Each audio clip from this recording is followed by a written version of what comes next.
안녕하세요, 채피디입니다. 우리가 주식을 하다 보면 주식의 꽃이라고 할 수 있는 것이 바로 상한가 간 종목들이라고 할 수가 있습니다. 가장 좋은 것은 상한가 가기 전에 내가 물량을 매집을 해서 상한가에 팔고 그 이상에서 파는 것이 가장 이상적이겠죠. 그렇지만 개인 투자자들이 그렇게 하기는 쉽지가 않은 현실인데요. 그럼 우리는 어떻게 매매를 해야 될까요? 바로 상한가 간 종목들을 추적을 해야 될 것 같습니다. 상한가는 개인들이 만들 수가 있는 것이 아니라 돈을 가진 주체들이 만들 수 있는, 그렇기 때문에 우리는 상한가 간 종목들을 계속 추적해야 되는 이유인데요. 상한가 간 이후에 주가가 상한가의 종가를 지키면서 움직임이 있을 겁니다. 어떤 종목들은 종가를 지키면서 움직이는 경우도 있고, 어떤 종목들은 상한가 종가를 훼손하면서 주가가 움직이는 경우가 있습니다. 뭐 여러 가지 상황이 있겠죠. 상한가 캔들의 50%를 깨버리는 경우도 있고, 시초가를 깨버리는 여러 가지 형태들이 나올 텐데요. 저는 오늘 상한가 간 종목의 시초가를 깼을 때 매매하는 기법에 대해서 소개해 드리고자 합니다. 사실은 저번 영상에서 소개해 드린 바가 있었는데요. 이때죠. 한 달 전에 상한가 종목 매매 기법, 상한가 패턴 소개해 드립니다. 다이빙 매매 기법이라고 되어 있습니다. 재생 목록 보시면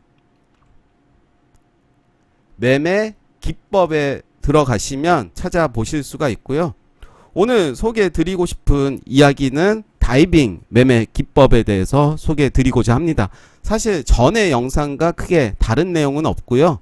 종목들을 제가 다시 한번 추려 봤습니다. 상한가 간 이후에 시초가를 위협하거나 그 근처에서 놀고 있는 종목들을 선정을 해 봤는데요. 우리가 다이빙 매매 기법을 사용할 때는 차트를 좀 더 길게 보면서 상승 파동이 몇 번째 나왔는지, 처음인지 3파동이 나왔는지 이제 끝물인지 그런 부분들을 좀 잘 봐야 될 것 같은데요. 네오팩트 같은 경우는 이제 저점을 확인하고 바닥권에서 나온 상한가였습니다. 그렇기 때문에 이제는 주목을 해야 될 필요가 있는데요. 이때죠. 4월 28일에 상한가를 갔습니다. 시초가는 3,500원이었고요. 제가 이렇게 체크를 해놨습니다. 시초가를 깨면 매수의 관점으로 보는 것이 맞습니다. 저는 계속 지켜보다가, 제가 매매를 했다는 것은 아닙니다. 방법을 알려드리는 거고요. 며칠 동안 움직임이 이렇게 보여지고 있습니다. 아랫골이 달면서 이 자리를 지켜주는 모습에 1차 매수가 충분히 가능할 거고요. 2차 매수는 이 라인에서 충분히 가능합니다. 그럼 무조건 내릴 때마다 내가 매수를 해야 되느냐, 그런 건 절대 아니죠. 손절 라인도 정해야 될 필요가 있습니다. 저는 상황에 따라 두 가지 경우로 하는데요. 121선을 깨면 일단은 손절을 합니다. 혹은 45일선을 깨면 손절을 합니다. 이 두 가지 방법으로 진행을 하고요. 항상 분할 매수 관점으로 진행을 하고, 주가가 121선을 깬다, 종가 기준으로 깬다라고 하면 일단 손절로 대응을 합니다. 이 종목을 만약에 1차, 2차 매수를 했다면 요 정도 금액이 됐겠죠. 대략 3,400원이 됐을 텐데요. 계속 홀딩을 했다면 대략 요 정도 되겠죠. 요 가격 거의 30%의 수익을 볼 수가 있었을 거고요. 물론 좀 지루해서 대충 팔았어도 대략 10% 정도의 수익이 났을 겁니다. 물론 기업에 대한 재무도 봐야 될 텐데요. 네오팩트는 재무가 좋지는 않습니다. 그런 부분들도 잘 봐야 될 것 같고, 시장에서 이 종목이 다시 주목을 받을 가능성이 있는지도 같이 살펴봐야 될 것 같습니다. 네, 지금 장 진행 중인데 오늘 7% 계속 상승하고 있네요. 네. 엑세스 바이오도 일단 기업은 재무가 나쁘지가 않습니다. 이때 상한가를 갔습니다. 4월 26일에 상한가를 갔고, 시초가가 19,650원이고요. 이날이죠. 이날 깼죠. 이날도 깼고, 충분히 매수의 관점으로 봐도 될 것 같고요. 121선 근처에 있긴 합니다. 그렇기 때문에 이럴 경우는 나는 마이너스 3%, 마이너스 5%에서 손절하겠다. 이렇게 대응하셔도 될 것 같고요. 그랬다면 제가 홀딩을 했다면 대략 혹시 30% 정도 아니죠. 잘 안 보이네요. 잘 안 보여서 네, 좀 버벅거렸습니다. 44% 정도 수익이 났을 거고요. 하이스틸은 이날이죠. 이날 4월 30일에 상한가를 간 모습이고요. 아까 제가 말씀드렸듯이 이 상승이 몇 차 파동인지도 좀 봐야 될 필요가 있습니다.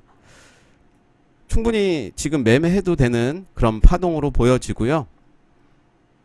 3,205원입니다. 요 가격까지는 현재 오지 않았고, 만약에 3,205원에 요 자리에 왔다라고 하면 일단은 저라면 지켜보겠습니다. 지켜보고 계속 하락한다면 하락이 멈추고 지지 받을 때쯤 저는 매수를 할 것 같고요. 바로 올라간다면 할 수 없겠고, 그렇지만 하이스틸은 현재 제 매수 가격에 오지 않았기 때문에 계속 지켜봅니다. 지켜보고, 하나 SBI 스펙이죠. 요 종목도 이 라인이겠네요. 요 라인에 오면 매수를 하는 관점 충분히 가능하고요. 영화테크도 이때죠. 6월 8일에 시초가 12,500원이었습니다. 12,500원에 이때 매수의 길을 한번 줬습니다. 한번 주고 그 이후에 주가는 살짝 올라가는 모습 보여줬는데요. 충분히 매수를 1차 매수를 할 수 있을 테고, 나는 손절을 한다면 120일선 깨면 손절하겠다. 이렇게 스윙으로 가져가셔도 좋을 것 같고요. PNC테크도 7월 12일에 상한가를 갖고 시초가 9,500원입니다. 9,500원까지는 오진 않았는데요. 가장 저가가 9,540원. 9,500원은 오지 않았습니다. 계속 지켜봅니다. 이런 종목들 지켜보면서 하락이 멈추고 그 자리를 지지한다면 충분히 분할 매수 관점으로 봐도 되는 것 같고요. 좀 더 길게 보면 이 차트의 상승이 1차 파동인지 2차 파동인지 그런 부분들도 함께 봐야 될 것 같고요. 리더스 기술 투자도 보시면 이날 상한가를 갔습니다. 6월 3일에 상한가를 갖고 시초가 911원. 그 라인까지는 오지 않았는데요. 이 라인에 오면 충분히 매수의 관점으로 볼 수가 있고, 지금은 121선인데요. 만약에 여기 깨진다면 121선을 깨겠죠. 그럼에도 불구하고 나는 요 라인에서 내가 매수가에서 마이너스 3% 되면 손절하겠다. 이렇게 기준을 정하고 들어가면 될 것 같고요. 물론 항상 말씀드리지만 재무라든가 시장에서 재료들도 잘 봐야 될 것 같습니다. 바이오스마트도 마찬가지의 모습이죠. 이날 7월 7일에 상한가를 갖고 시초가가 7,310원입니다. 아직 그 라인은 오지 않았습니다. 오지 않았기 때문에 더 지켜보고, 저는 다이빙 관련 종목들은 주기적으로 같이 봤으면 좋겠습니다. 말씀드리는 순간 네오팩트가 이렇게 정고점을 향해서 가고 있습니다. 아까 방금 볼 때만 해도 7%였는데 이렇게 거래량 동반하면서 올라오고 있습니다. 좀 아쉽죠. 저는 요 종목 이때 매수하고 싶었지만 재무가 마음에 걸려서 매수를 하진 않았는데요. 좀 긴 시간이었죠. 거의 2달 정도 시간이 걸렸고, 그래도 모아갔다면 결과론적이라서 그런 말은 좀 의미가 없을 것 같고요. 한국종합기술도 지금 요 라인이죠. 요 라인을 깼습니다. 깼지만 지금 모습 보시면 요 라인을 지지해주고 있는 모습이에요. 제가 말씀드리는 45일선을 계속 지지해주는 모습이기 때문에 충분히 매수의 관점으로 봐도 될 것 같다라고 말씀드리고요. 상승 파동도 보시면 1파동, 2파동, 이제 3파동입니다. 그렇기 때문에 좀 조심해야 될 자리는 분명히 맞고요. 그렇지만 단기적으로 요 라인 45일선을 지켜주고 있기 때문에 계속 좀 봐야 될 종목으로 보여지고요. 재무도 나쁘지 않죠. 라이백이라는 종목도 7월 1일에 상한가를 갖고 시초가를 깼습니다. 이렇게 하락을 했을 때는 매수하기보다는 좀 더 기다립니다. 요 자리를 지금은 잘 지켜주는 모습 보여주고 있기 때문에 충분히 분할 매수 관점으로 봐도 되겠죠. 분할 매수 관점으로 보고 손절 라인은 난 121선 이동평균선을 깨면 손절하겠다. 이렇게 대응하셔도 될 것 같습니다. STS 중공업도 이날 크게 상승을 하고 난 이후에 하락을 하고 있습니다. 그렇지만 요 자리 시초가 요 라인을 지지해주는 모습인데요. 좀 더 지켜보다가 날아가면 어쩔 수 없고 요 자리를 지켜주면 분할 매수 관점으로 충분히 봐도 되는 자리가 아닌가 생각이 들고요. 넥스턴 바이오도 6,750원 요 라인에 한번 왔었습니다. 이때죠. 이때 6,720원에 한번 찍고 올라갔습니다. 마찬가지로 45일선 지지해주는 모습이기 때문에 매수의 관점으로 봐도 됐겠죠. 보고 손절 라인은 이동평균선 121선을 깨거나 혹은 내 매수가의 마이너스 3%, 마이너스 5% 기준에 따라서 대응하시면 좋을 것 같고요. 항상 말씀드리지만 그 종목의 재무 그리고 시장에서의 재료도 같이 보셔야 될 것 같습니다. 위즈컴도 마찬가지의 모습이죠. 4,805원을 지금 깨고 오늘은 올라오는 모습인데요. 충분히 종가 베팅 해도 되는 자리로 저는 여겨지고요.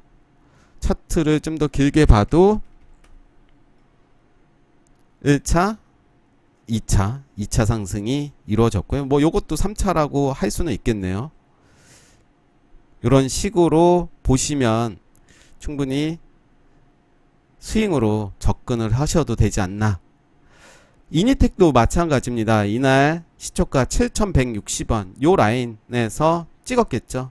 충분히 매수의 관점으로 봐도 됐겠고, 그러니까 하락을 하고 상승을 했습니다. 그 다음에 하락을 했습니다. 충분히 요 라인 매수가 됐을 테고요. 더 조심스러웠다면 매수는 못했겠죠. 그렇지만 요 라인에서 했다면 대략 수익이 13% 정도 나왔겠네요.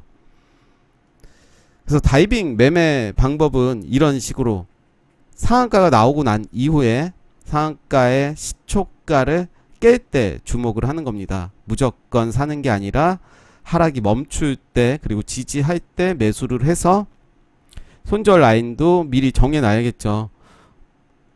이동평균선으로 하셔도 되고 내 매수가의 몇 프로로 칼손절 하신다면 절대 물리거나 존버한다 라는 말이 나올 수가 없고요.